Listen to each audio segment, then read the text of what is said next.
Une statue de poulet a été placée sur le bureau où le procureur général américain était censé passer jeudi devant la Chambre basse des représentants.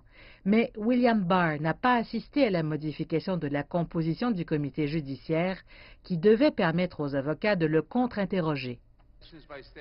Il s'oppose à l'idée de répondre aux questions des conseillers juridiques et à la possibilité que nous passions en séance de direction pour discuter de certains sujets délicats.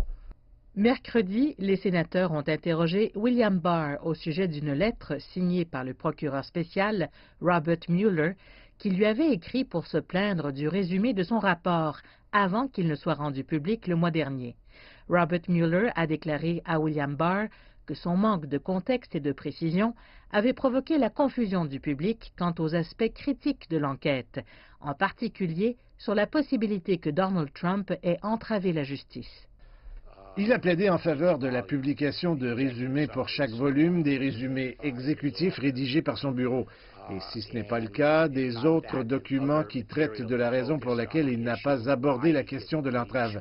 Mais il a dit très clairement qu'il ne laissait pas entendre que nous avions présenté son rapport de manière erronée.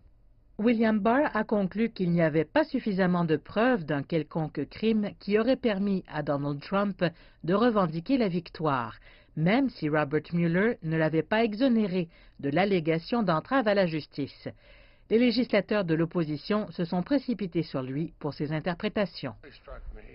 Vraiment frappé, Robert Mueller a écrit que votre lettre menaçait de compromettre un objectif central pour lequel le ministère a nommé le procureur spécial, celui d'assurer la totale confiance du public dans les résultats de l'enquête. William Barr est maintenant confronté à une éventuelle assignation de législateur, ce qui l'obligerait à réapparaître devant le Congrès.